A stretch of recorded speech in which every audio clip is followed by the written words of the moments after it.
आप सबने अपनी जिंदगी में किसी ना किसी ऐसे शख्स को जरूर देखा होगा, राइट? बचपन से ही मिसाल के तौर पर ले लीजिए, मेरे एक दोस्त की कहानी है। हम एक ही स्कूल में थे, एक ही मोहल्ला और तकरीबन एक जैसा ही बैकग्राउंड था हमारा। लेकिन फर्क पता है क्या था? एक तरफ एक इंसान सारी जिंदगी मेहनत करता रहा और दूसरी तरफ दूसरे ने सारी जिंदगी सिर्फ और सिर्फ शॉर्टकट्स लिए। एक ने हमेशा वादा निभाने की कोशिश की और दूसरे ने बगैर किसी गिल्ट के लोगों के दिल तोड़े और उनका इस्तेमाल किया। लेकिन आज अगर आप दुनिया के किसी भी आम मायार से देख लें तो वो शख्स जिसने हमेशा शॉर्टकट्स लिए थे वो कहीं ज्यादा आगे नजर आता है। उसके पास बड़ा घर है, बेहतर गाड़ी है और एक बहुत आरामदेह जिंदगी है। ये कोई ऐसी अनोखी कहानी नहीं है, ये एक ऐसी सिचुएशन है जिससे हम में से तकरीबन हर कोई रिलेट कर सकता है। और एग्जैक्टली यही आज के इस तज्जिया का मेन मौजू है।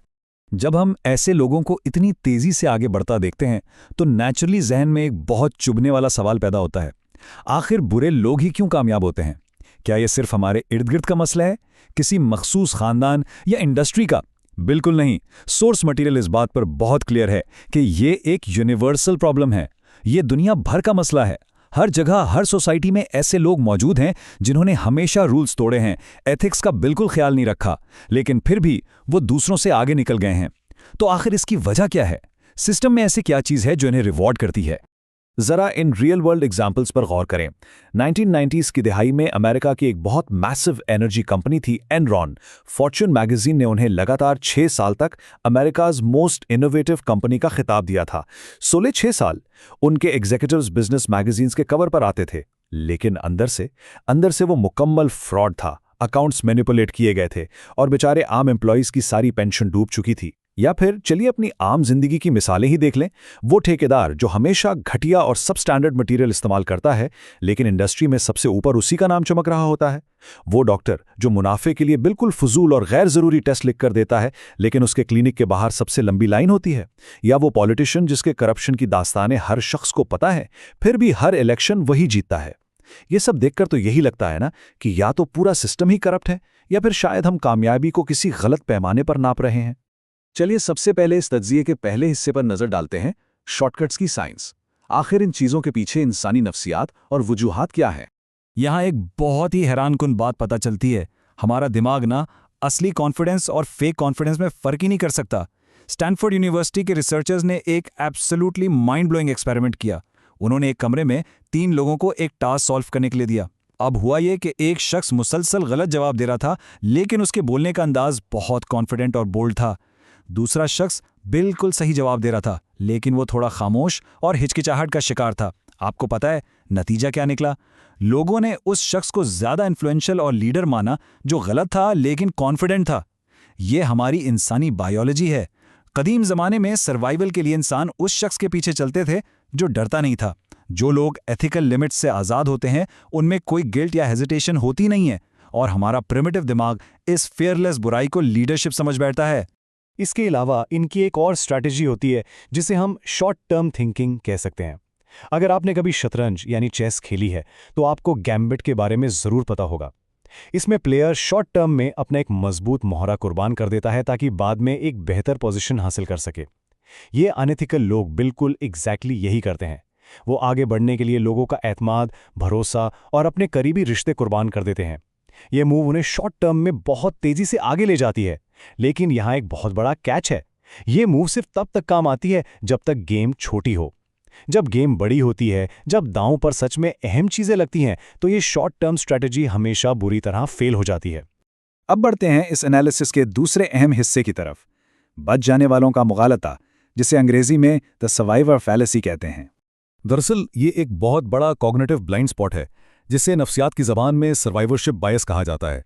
होता यह है कि हमारा दिमाग उन चंद लोगों पर ऑटोमेटिकली फोकस करता है जो गलत रास्ता इख्तियार करके कामयाब हो गए, और हम ये फर्ज कर लेते हैं कि भाई बुरे लोग ही हमेशा जीतते हैं। लेकिन इस प्रोसेस में हम उन तमाम हज़ारों लोगों को कंप्लीटली नज़रअंदाज कर देते हैं जो एग्जैक्टली यही शॉर्टकट्स लेकर अपनी जिंदगियां तबाह कर बैठे हैं। इसको समझने के लिए वर्ल्ड वॉर 2 का एक बहुत मशहूर वाकया देखते हैं।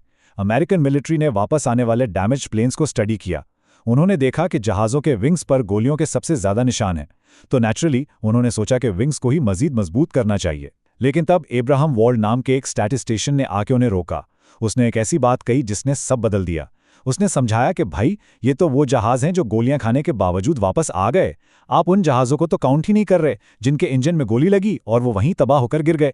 बुरे और कामयाब लगने वाले लोगों के साथ भी सोसाइटी का यही रवैया होता है। हम सिर्फ उन्हें देखते हैं जो बच निकलते हैं।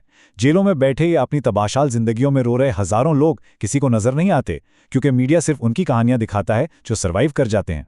इससे हम आते हैं अपने तीसरे हिस्से की तरफ, जो कि शायद सबसे ज्यादा डीप है, छुपी हुई कीमत यानी the hidden costs. Harvard university की एक मैसिव रिसर्च इस टॉपिक पर बिल्कुल आंखें खोल देने वाली है। ये दुनिया की सबसे बड़ी और सबसे लंबी चलने वाली हैप्पीनेस स्टडी है। पता है कितनी लंबी? पूरे 80 साल। और इसमें 724 लोगों की सारी जिंदगी को स्टेप बाय स्टेप ट्रैक किया गया। इनका सवाल सिर्फ एक था, आखिर इंसान को सच में कौन सी चीज खुश रखती है? और नतीजा कोई बैंक अकाउंट, पावर या बड़ी अचीवमेंट्स नहीं था। नतीजा था हमारे रिश्तों की क्वालिटी। वो इंसान जो दूसरों को मैनिपुलेट करके धोखा देकर ऊपर पहुंचता है, उसके रिश्ते हमेशा अंदर से खोखले होते हैं। वो जिंदगी में कभी नहीं जान पाता कि कोई उससे सच में प्यार करता है या सिर्फ उसकी पावर और पोजीशन की वजह से उसके साथ है। चूंकि उसे पता होता है कि उसने फ्रॉड किया है, वो कभी किसी दूसरे पर एतमाद नहीं कर पाता और नतीजतन सब कुछ होते हुए भी वो अंदर से मुकम्मल तौर पर अकेला हो जाता है। और बात सिर्फ अकेलेपन पर आकर नहीं रुकती। बात असल में हमारे इंटरनल नेविगेशन सिस्टम की है। न्यूरोसाइंटिस्ट एंटोनियो डमासियो ने एक डिस्कवरी की थी जो सच में हिला देने वाली है। उनके पास एक ऐसा पेशेंट आया जिसके दिमाग का वो हिस्सा किसी वजह से डैमेज हो गया था जो इमोशंस को प्रोसेस करता है। उसकी इंटेलिजेंस, उसकी मेमोरी बिल्कुल ठीक थी, लेकिन उसके जज्बात मुकम्मल खत्म हो गए थे। आप जानते हैं इसका नतीजा क्या निकला? वो शख्स छोटे छोटे फैसले नहीं कर पाता था, जैसे सुबह कौन सी शर्ट पहननी है या लिखने के लिए कौन सा पेन निकालना है।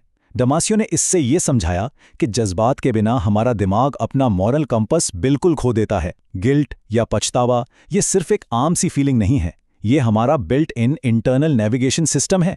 जब कोई मुसलसल झूठ बोलता है, चीट करता है, तो आहिस्ता आहिस्ता उसका ये इमोशनल सिस्टम बिल्कुल शट डाउन हो जाता है। ऐसे लोग टेक्निकली इमोशनली अंधे हो जाते हैं, उनकी कुछ भी महसूस करने की सलाहियत ही मर जाती है। और अब इस तज्जिए के चौथे और आखिरी हिस्से पर चलते हैं, सोच का मुकम्मल पहलू यानी द अल्टीमेट पैराडाइम शिफ्ट। सोच यहाँ इस्लामिक ट्रेडिशन से एक बड़ा इंटरेस्टिंग कॉन्सेप्ट इंट्रोड्यूस करता है जिसे इस्तिदराज कहा जाता है। इसे हम स्ट्रिक्टली एक रिलीजियस बिलीफ की बजाय एक ऐसे साइकोलॉजिकल फ्रेमवर्क के तौर पर देख सकते हैं जिसे आज की साइंस भी मानती है। इस्तिदराज का आसान लफ्जों में मतलब है आहिस्ता आहिस्ता, बगैर नोटिस किए, कदम ब कदम किसी को उसके आखिरी अंजाम की तरफ ले जाना। ये 4 स्टेप्स इस प्रोसेस को बड़ी खूबसूरती से डिफाइन करते हैं। पहले, इंसान गलत काम करता है, फिर भी उसे मैसिव मटेरियल सक्सेस मिल जाती है। फिर दूसरे स्टेप में उसका internal moral compass Aahista Aahista खत्म होना शुरू हो जाता है। तीसरे स्टेप पर वो जज्बाती तौर पर बिल्कुल नम यानी सुन्न हो जाता है। और मज़े की बात यह है कि हर नई कामयाबी उसे यही यकीन दिलाती है कि वो बिल्कुल ठीक ट्रैक पर है, जबकि हकीकत में वो अपने ना नजर आने वाले आखिरी अंजाम यानी एक अल्टीमेट क्रैश की तरफ फुल स्पीड से बढ़ रहा होता है। इस हवाले से 14वीं सेंचुरी के एक प्रोमिनेंट स्कॉलर हैं इब्न क़य्यम। उनका एक बहुत प्रोफाउंड थॉट यहाँ कोट किया गया है, सबसे बड़ी सज़ा ये है कि जब इस दुनिया में सज़ा मिलना बंद हो जाए। ज़रा इस बात की गहराई पर गौर करें। इसका मतलब ये है कि अगर कोई शख्स मुसलसल गलत कर रहा है, लोगों को धोखा दे रहा है और उसे इसकी कोई सज़ा नहीं मिल रही, उसे किसी कॉन्सिक्वेंसेस का सामना नहीं करना पड़ रहा, तो भाई ये उस पर कोई रहम या किस्मत का फेवर नहीं है। ये असल में उसकी मुकम्मल अबैंडनमेंट है, यानी उसे उसके हाल पर छोड़ दिया गया है ताकि वो अपनी तबाही खुद मुकम्मल करे। इस पॉइंट को मजीद वाजे करने के लिए सोर्स मटेरियल कारून के उस तारीखी वाक़े का हवाला देता है।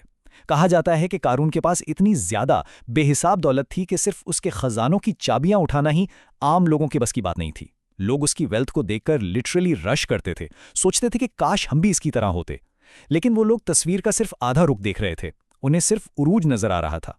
फिर जब उसे और उसकी सारी दौलत को ज़मीन ने निगल लिया, एक मुकम्मल क्रैश आया, तब उन्हीं लोगों को झटका लगा और एहसास हुआ कि वो कितने गलत थे।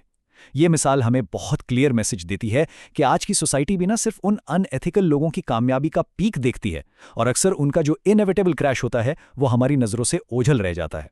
तो सबसे अहम पॉइंट जो इस सारी डिस्कशन का निचोड़ है वो ये है कि हम इस दुनिया को किस नज़रिए से देख रहे हैं। फ़र्ज़ कीजिए आप एक वीडियो गेम खेल रहे हैं, आपने मैक्सिमम पॉइंट स्कोर कर लिए हैं, हाई स्कोर ब्रेक कर दिया है और जीत बिल्कुल स्क्रीन पर सामने है। लेकिन अचानक पता चले कि ये तो एक फेक गेम थी, तो उन सब पॉइंट्स का आखिर क्या फ़ायदा हुआ? अगर कोई शख्स ऐसी चीज़ें जीत रहा है, ऐसे मकामात हासिल कर रहा है जो आखिर में कोई मानी ही नहीं रखते, तो वो कामयाब नहीं बल्कि एक बहुत बड़े धोखे का शिकार है। सोर्स मटेरियल हमें ये बिल्कुल नहीं कहता कि मेहनत छोड़ दी जाए या दुनिया से कट कर बैठ जाएं, बल्कि ये समझाता है कि पॉइंट्स वहाँ स्कोर करने चाहिए जहाँ वो असल में मैटर करते हैं। अगर आप किसी करप्ट पैमाने पर compete कर रहे हैं तो याद रखिए जीत कर भी आखिर में हार ही नसीब होगी।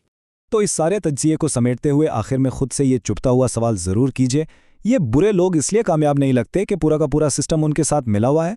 वो शायद इसलिए कामयाब लगते हैं क्योंकि हम उनकी कामयाबी को एक बिल्कुल गलत पैमाने पर नाप रहे हैं। अगर हम एक ऐसी रेस में दौड़ रहे हैं, जीतने की कोशिश कर रहे हैं, जिसके रूल्स ही ईमानदार लोगों के बिल्कुल खिलाफ बनाए गए हैं, तो वहाँ फिनिश लाइन का तो कभी कोई वजूद ही नहीं होगा ना। एक सही ईमानदार इंसान कभी हारा हुआ नहीं होता। मसला सिर्फ इतना है कि वो अक्सर एक गलत रेस में दौड़ रहा होता है। असली कामयाबी, जिसे लॉन्ग टर्म सक्सेस कहते हैं, वो इंसान के इंटरनल कंपस, उसके असूलों और उसके रिश्तों की क्वालिटी में छुपी होती है। इसलिए अगर हमें हकीकत देखनी है तो कामयाबी को उस टूटे हुए पैमाने पर नापना बंद करना होगा। इस एक्सप्लेनर को देखने का बहुत शुक्रिया। आगे बढ़ते हुए कामयाबी के इस नए पर्सपेक्टिव पर एक बार ज़रूर गौर कीजिएगा, शायद ये आपके देखने का नज़रिया बिल्कुल बदल दे।